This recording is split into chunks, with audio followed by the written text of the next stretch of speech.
Dia sama konteks dia macam saya ni guru, saya ni cikgu. Jadi KPM dah bekalkan buku teks pada cikgu. Kalau buku teks ni, murid pandai baca buku teks. Tapi kalau kita tengok, perlu apa lagi cikgu ada dalam kelas hurai kandungan dan isi buku teks tu. Kalau kita padang wui kat budak terus, budak pun mengerti baca.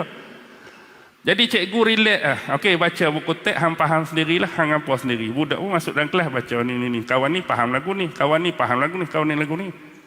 Jadi perlu apa guru? Guru tu seolah-olah nisbah analogi tadi seperti Nabi dan Rasul.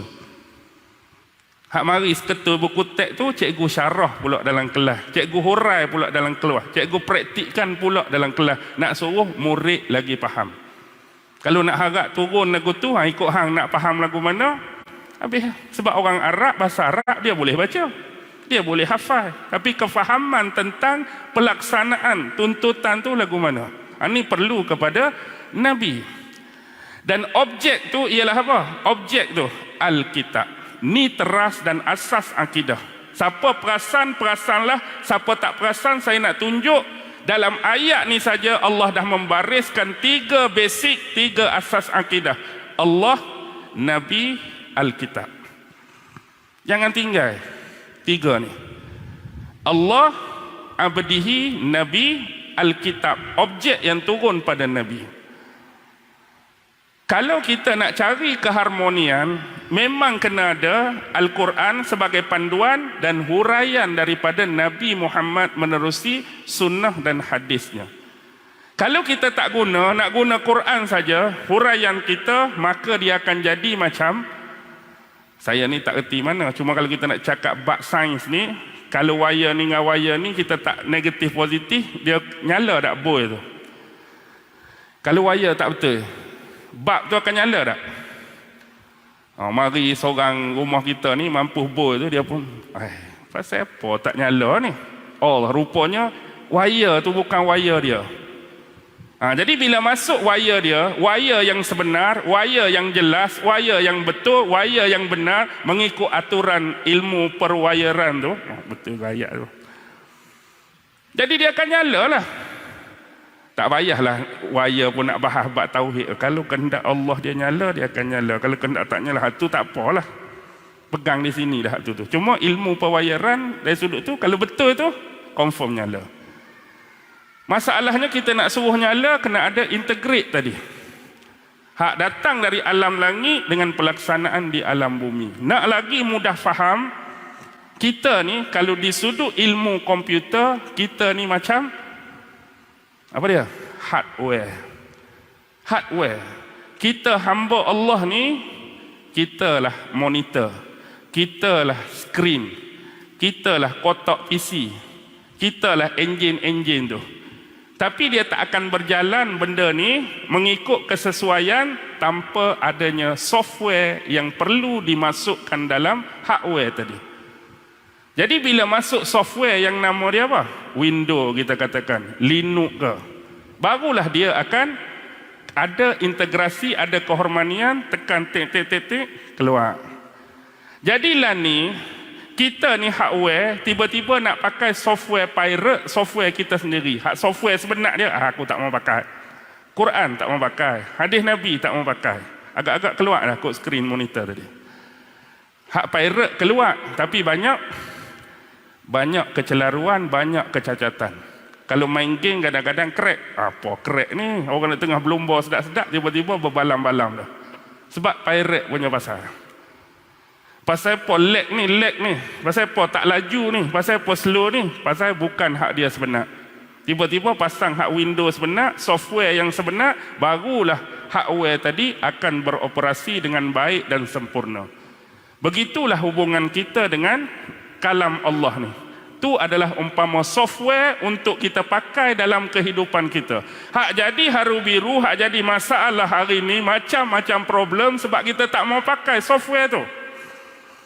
Kita nak pakai software selain daripada Allah buat turun tu. Hak tu jadi macam-macam. Jadi integrasi tu tak ada, keharmonian tu tak ada. Mungkin boleh guna, tapi dia akan jadi banyak kecacatan dan kita kata apa? ketirisan serta kebocoran.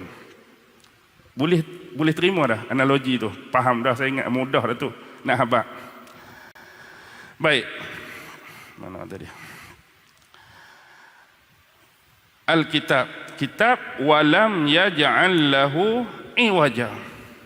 Sifat kitab yang turun tu tidak ada sebarang kebengkokan pada dia. Sifat Al-Quran betul. Sifat Al-Quran lurus. Sifat Al-Quran benar. Sifat Al-Quran tak ada kona-kona. Sifat Al-Quran tak ada bengkang-bengkok. Sifat Al-Quran tak ada belok-belok. Sifat Al-Quran tak ada U-turn.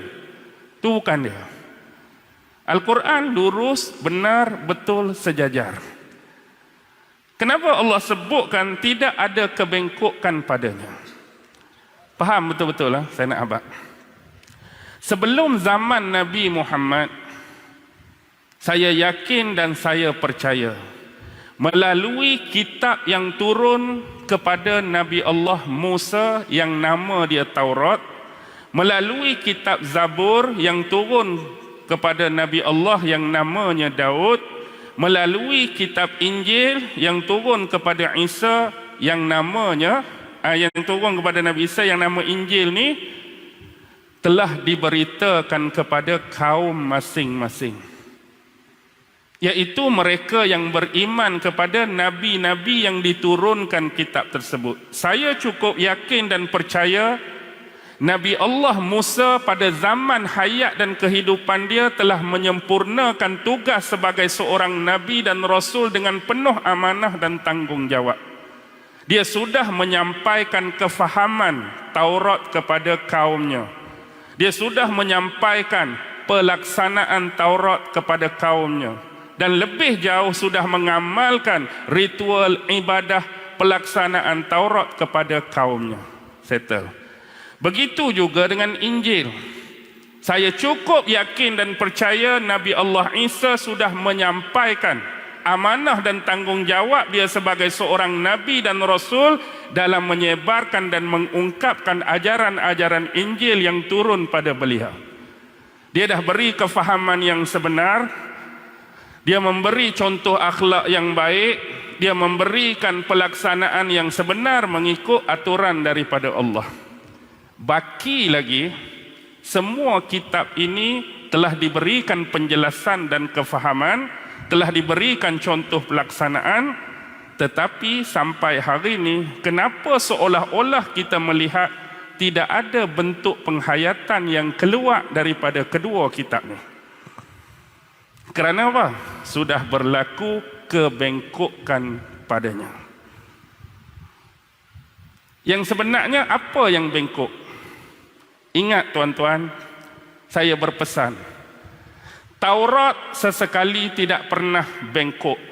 Ayat-ayat dalam Taurat yang benar daripada Allah tidak pernah bengkok. Kefahaman yang diberikan Nabi Musa kepada kaum dia tidak pernah bengkok. Ajaran Nabi Musa, pelaksanaan dan pengamalan hukum-hukum dalam Taurat ketika zaman hayatnya tidak pernah bengkok. Begitu juga konteks yang sama dengan Nabi Isa, semua tak pernah bengkok.